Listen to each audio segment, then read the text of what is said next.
नमस्कार, मैं हूं सुरेंद्र सरदाना और आप देख रहे हैं खबर ENB।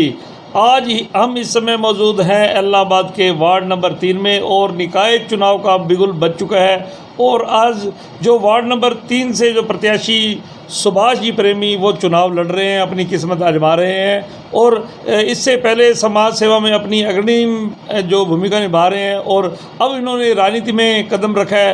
तो इनसे आज जानते हैं, पूछते हैं कि आखिर जो ये समाज सेवा करते करते राजनीति में आखिर किस तरह कूदे हैं और सारी जानकारी आज हम जानते हैं सुभाष प्रेमी जी से। और सुभाष प्रेमी जी हमारे साथ हैं। सुभाष प्रेमी जी, सबसे पहले आपका खबर ENB में स्वागत है। धन्यवाद सरदाना जी। प्रेमी जी, जैसा आज आप हमारे दर्शकों को ये बताएंगे, जैसा कि आप पहले जो समाज सेवा में पहले कर रहे हैं और आपने इलाहाबाद को हरा भरा बनाने के लिए टीम मिशन ग्रीन का भी गठन किया और कोई भी ऐसा व्यक्ति नहीं इलाहाबाद का जो आपको समाज सेवी के रूप में ना जानता हो और आपने पर्यावरण संरक्षण के ऊपर बहुत बढ़िया काम किया और काम कर रहे थे। ऐसे में आपको राजनीति में कूदने का क्या ऐसा सूझा कि आप पर्यावरण को छोड़कर राजनीति में उतरे आप?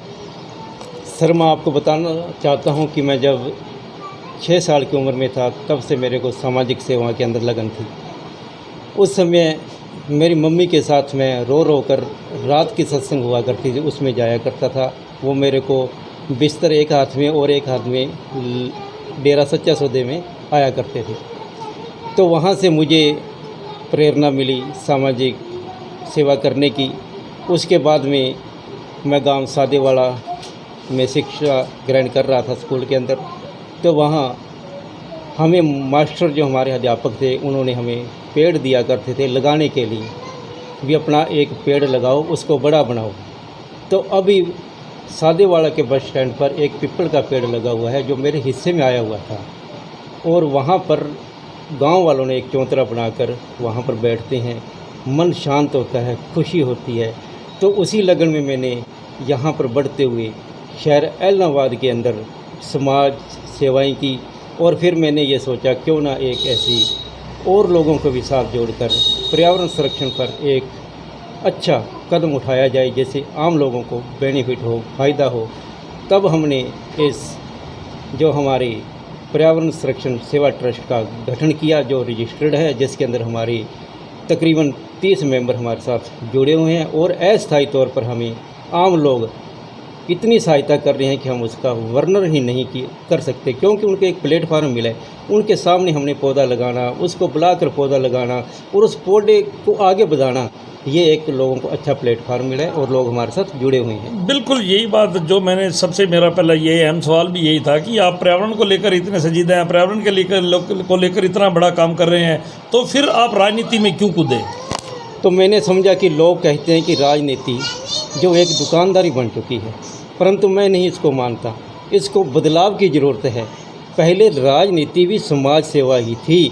हमारे जो गांव के बुजुर्ग थे वो किसी समाज सेवा को अग्रणी कर दिया करते थे कि हमारा ये पंच है और हमारा ये सरपंच है, ये हमारा कार्य करवाएगा, परंतु उसके स्वरूप बदल चुके हैं। अब उस स्वरूप को हमें बदलने की आदत है। हमें वहीं पर लाना होगा जहाँ से हमारे पूर्वज कर रहे थे।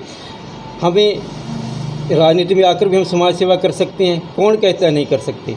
यहाँ अगर हमारे मन के अंदर समाज सेवा का रुतबा है तो इसके अंदर हम समाज सेवा करेंगे। इसके अंदर जो लोगों के अधूरे छोटे कार्य होते हैं, लोगों को मैंने तड़पते हुए देखा। एक छोटे से एफिडेविट के बनवाने के लिए, शिनाख्त करवाने के लिए पार्षदों के पास जाकर उनको वापस लौटते हुए देखा, भी आपके यहाँ पर साइन नहीं करेंगे।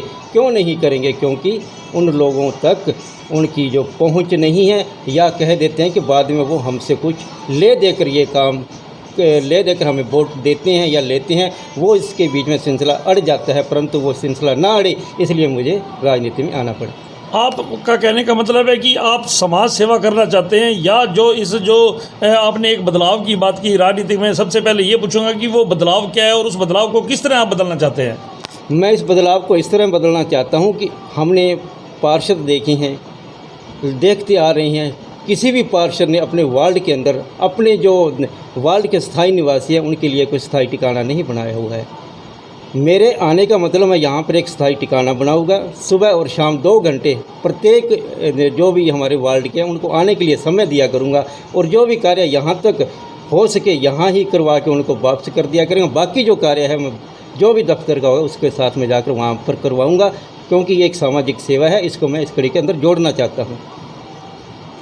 तो क्या लगता है आपको, ये जैसे कि आपने कहा कि मैं यहाँ पर एक अपना स्थान बनाऊंगा, तो आपकी बात से ये लगता है कि जो यहाँ का पहले कोई भी जो पार्षद चुना जाता है, अपने उस पार्षद से उस वार्ड से अलग का कोई पार्षद चुना जाता है, या इसके पीछे कोई अन्य कारण रहा है? अगर मैं बात करूँ उसके स्थायी ठिकाने की, तो घर उसका स्थायी ठिकाना ही होता है, तो इसके बारे में आप क्या कहना चाहेंगे?